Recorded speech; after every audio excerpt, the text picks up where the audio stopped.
cambio climático amenaza con dejarnos sin agua. Dentro de algunos años no tendremos glaciares por debajo de 5.000 metros sobre el nivel del mar. ¿Contamos con la información suficiente para tomar las medidas adecuadas? En el mundo se está aplicando modelos complejos para estudiar el efecto del cambio climático, pero en el Perú sabemos poco al respecto. Vamos a conversar sobre este tema con el ingeniero Óscar Felipe Obando, director de Hidrología Aplicada. ¿Qué nos espera acá en el Perú respecto a los recursos hídricos como efecto del cambio climático? Los primeros estudios, por ejemplo, que se realizaron en la cuenca del Santa sobre la caracterización de la oferta actual y disponibilidad futura hacia 2030-2050 ya dan señales claras de que esta cuenca, cuya principal fuente de alimentación hídrica depende de sus reservas glaciares, definitivamente en un corto y mediano plazo estas reservas se van a ir agotando de manera inexorable. Y esto definitivamente ya obliga a los usuarios de la cuenca, autoridades locales, autoridades políticas, a que vayan tomando ya las medidas más necesarias que apunten, digamos, a un manejo más integral de este recurso con el componente de cambio climático. También tenemos este tema de la falta de estaciones meteorológicas para hacer un estudio mejor. Mientras no tengamos un sistema de observación, digamos, distribuido espacialmente, en forma, digamos, que permitiera tener mediciones de campo, digamos, lo más representativas, es poco lo que se puede hacer en términos de, digamos, acercarse más a lo real.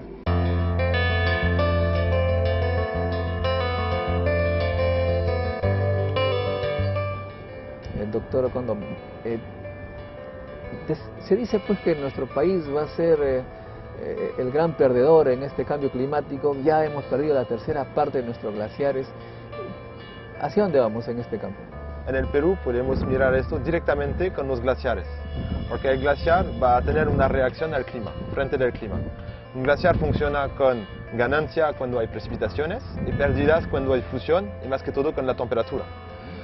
Entonces el glaciar va a mostrar qué se pasa sobre nuestro clima y, como lo han dicho también, hemos visto con estudios finalmente basadas sobre fotografías aéreas y después con imágenes satelitales y con control de terreno, que los glaciares están retrocediendo en todas las cordilleras del Perú. Después, entonces, es importante de medir este retroceso glaciar. Después, eso es una primera parte, pero hay una cosa que es muy importante, va a ser de tener una diferenciación entre las diferentes cordilleras. Entonces, el Perú tiene como 20 cordilleras y todas no van a tener la misma reacción, porque tenemos un clima regional que controla los glaciares.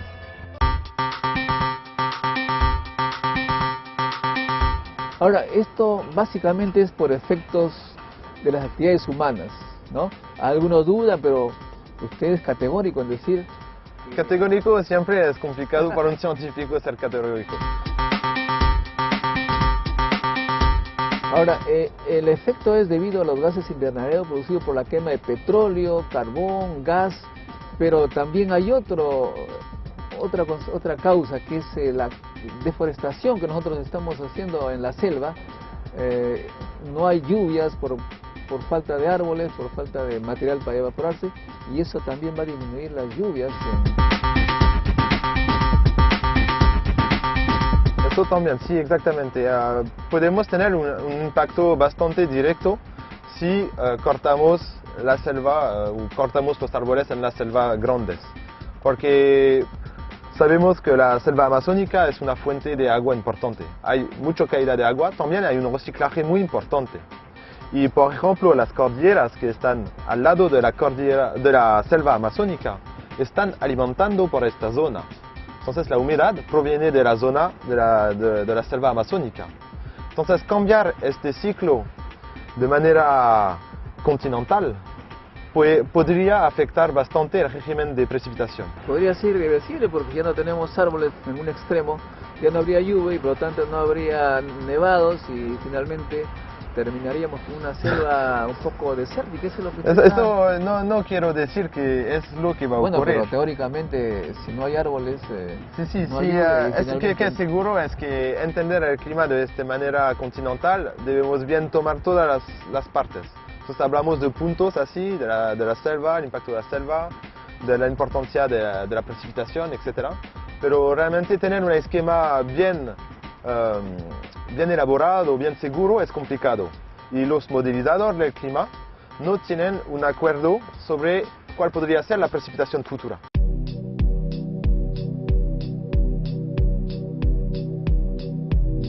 Se sabe que estamos sufriendo escasez de agua en Iquitos.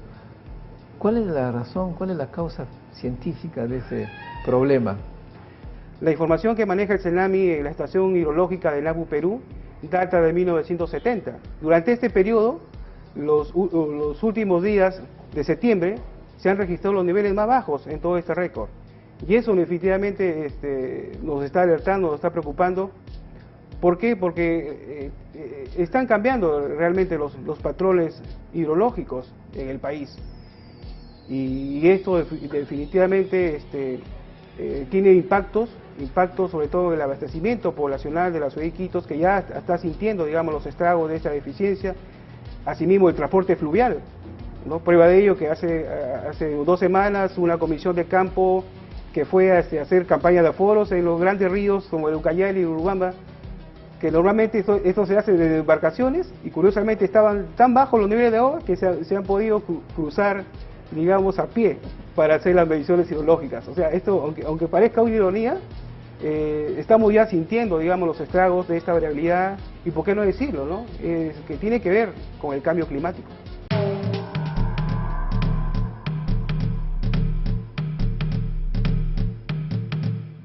Pero además del cambio climático, al Perú le preocupa un fenómeno que viene periódicamente, el fenómeno El Niño. Y además del niño, ha aparecido una niña. Vamos a conversar sobre este tema con la ingeniera Ena Jaimes, experta en el fenómeno El Niño. Ingeniera Jaimes, ¿cuál es la diferencia entre el niño y la niña? El fenómeno del Niño se refiere cuando hay presencia de aguas cálidas frente a la costa peruana, específicamente en el norte del país. Y respecto a la niña, es cuando hay presencia de aguas frías, más fría de lo normal, en gran parte de la costa peruana. Cuando hablamos del Niño, relacionamos lluvias en el norte y sequías en el sur. Ese es un paradigma que deberíamos empezar a desmentirlo, puesto que el Niño 97-98 no hubo sequías en el sur, al contrario, tuvo un comportamiento normal. Algunos sectores de la sierra de Arequipa, Moquegua y Tacna tuvieron una ligera deficiencia, pero no hubo sequía. Pero por otro lado, el CENAMI tiene la infraestructura en computadoras, el poder de cálculo para hacer cada vez más preciso estas predicciones. Sí, exactamente. El CENAMI, vamos a decir, gracias entre comillas al fenómeno El Niño 97-98, el CENAMI, así como muchas instituciones que conforman el Comité Multisectorial del ENFEN, fueron repotenciados, capacitados, y estamos hoy en día con esta capacitación en poder hacer modelos inclusive regionales para nuestro país, inclusive para aplicarlos en nuestra zona. Pero por otro lado, nosotros tenemos un grupo pequeño de científicos. Los Estados Unidos tienen esta tremenda oficina, la ONA, ¿no? La NOAA. La NOAA, perdón.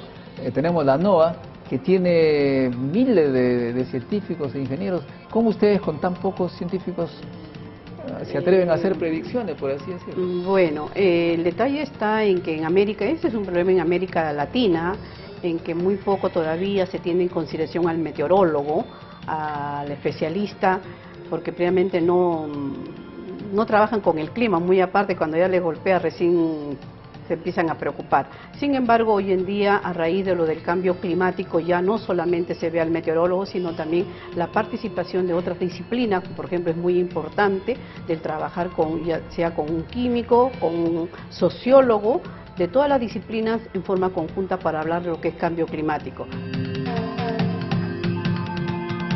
Tenemos entonces un grupo de científicos, de meteorólogos físicos, biólogos, químicos, que están preocupándose constantemente en los problemas típicamente peruanos.